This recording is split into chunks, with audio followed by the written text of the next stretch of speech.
माननीय श्री प्रोफेसर मनोज कुमार झा जी। शुक्रिया माननीय उपसभापति महोदय।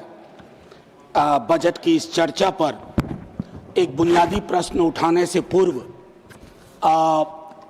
कोलकाता से प्रकाशित एक महत्वपूर्ण अखबार ने मुझसे एक लेख मांगा कि बजट से आपकी क्या उम्मीदें हैं, और मैंने लिखा कि budget should be constitutionally mandated under article 39 of Indian constitution. 1 तारीख को आर्टिकल छपा सुबह और 1 तारीख को ही बजट आना था, तो मुझे लगा कि कहीं माननीय वित्त मंत्री साहिबा ने अगर तमाम उन प्रश्नों का उत्तर दे दिया तो मेरे आलेख की प्रासंगिकता खत्म हो जाएगी। लेकिन मेरा आलेख आज भी प्रासंगिक रहा, क्योंकि उत्तर उन्होंने दिया उन प्रश्नों के नहीं जो मैंने उठाए थे। मेरा पहला प्रश्न माननीय सभापति महोदय कि अर्थव्यवस्था किसके लिए होती है, ये हमें सोचना होगा। खेत खलिहान, फैक्ट्री, स्कूलों, निर्माण स्थलों पे, हॉस्पिटल्स में काम करने वालों के लिए, या एक बिल्कुल ऐसे प्रभु वर्ग के लिए जिनसे हमारी कोई ईर्ष्या नहीं है, लेकिन हम चाहते हैं कि उनकी भागीदारी बाकियों की भागीदारी के बराबर हो। माननीय सभापति महोदय, पिछले 1 दशक से एक गहरा विरोधाभास हम देख रहे हैं। अर्थव्यवस्था कहते हैं तेजी से बढ़ रही है, भारत निवेश के लिए आकर्षण का केंद्र बनता जा रहा है, जबकि करोड़ों युवा रोजगार से बाहर हैं। वास्तविक आय ठहरी हुई है और औपनिवेशिक शासनकाल के बाद आय की असमानता, आंकड़ों की, मैं सिर्फ ऑक्सफैम डेटा की बात नहीं कर रहा हूं, आय की असमानता हमें ज्वालामुखी की ओर ले जा रहा है। माननीय सभापति महोदय, बजट केवल एक वित्तीय दस्तावेज नहीं होता है, एक नैतिक वक्तव्य होता है, और हमने इसको एक वित्तीय दस्तावेज में तब्दील करके इसकी इतिश्री कर ली है। आज भी बेरोजगारी देश की सबसे गंभीर समस्या है। मुझे स्मरण है माननीय प्रधानमंत्री जी और कई लोग युवा लाभांश की बात कर रहे थे। आज वो युवा लाभांश लायबिलिटी में तब्दील होता जा रहा है और हमारे पास कोई रोड मैप नहीं है। मैं एमएसएमई वगैरह क्षेत्र की तो बात ना करूं, जो शॉक एब्जॉर्बर हो सकते हैं, लेकिन हम इतने शॉक बिना एब्जॉर्बर के दे रहे हैं कि उनके लिए उठना मुश्किल है। माननीय उपसभापति महोदय, इस संकट से उबरने के लिए सरकार के पास एक और चीज आ जाती है, ध्रुवीकरण। मैं आज उस पर टिप्पणी नहीं करना चाहता, लेकिन हर ध्रुवीकरण मौलिक समस्याओं को चादर से ढकने का काम करता है। ये भारत जैसे प्रगतिशील देश के लिए उचित नहीं है। कमाल की व्यवस्था हम देख रहे हैं, ऊपर संपत्ति बन रही है, नीचे संपत्ति घट रही है, समृद्धि शून्य होती जा रही है। मैं दोबारा कहता हूं, सिर्फ ऑक्सफैम की रिपोर्ट नहीं, आप अपनी गणना करवा लीजिए।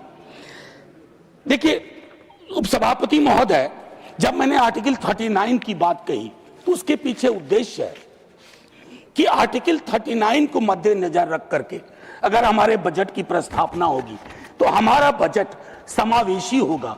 अन्यथा समृद्धि के 5 टापुओं की गाथा को हम देश की गाथा बताते रहेंगे, जो उचित नहीं है। ये बेईमानी है, ये अन्याय है।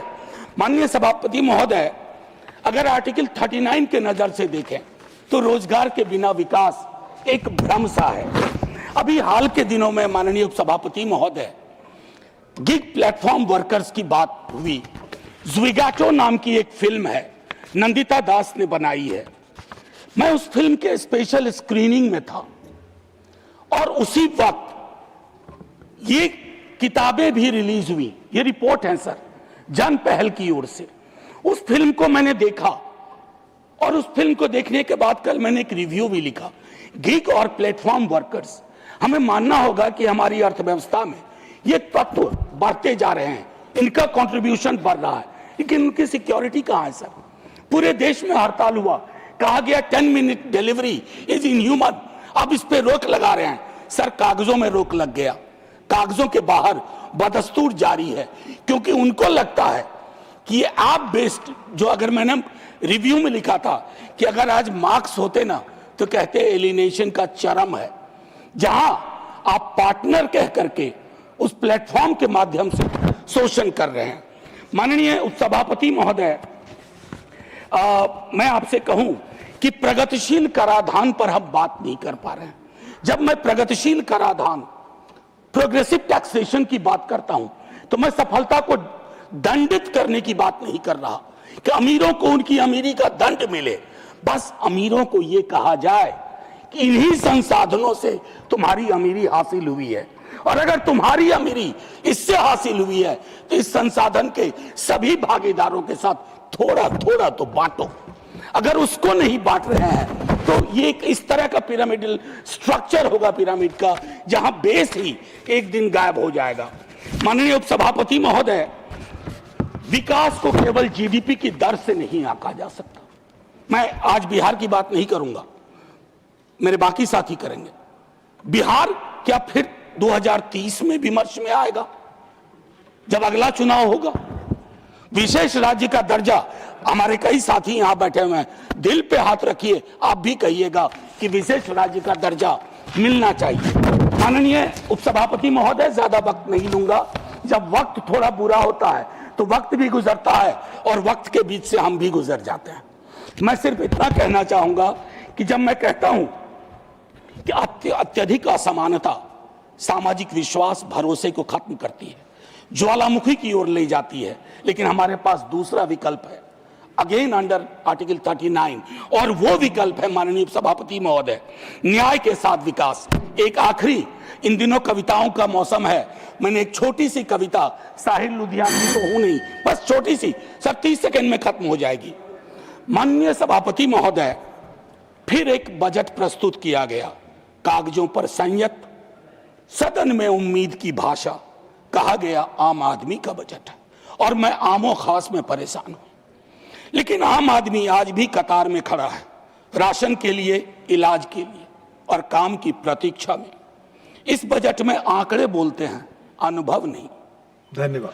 पर यह नहीं बताया गया देश तेजी से आगे बढ़ रहा है, पर यह नहीं बताया गया यह प्रगति किसे साथ ले जा रही है और किसे बहुत पीछे छोड़ रही है। सर, एक अबोध बालक की जिद समझिए, बस 20 सेकंड।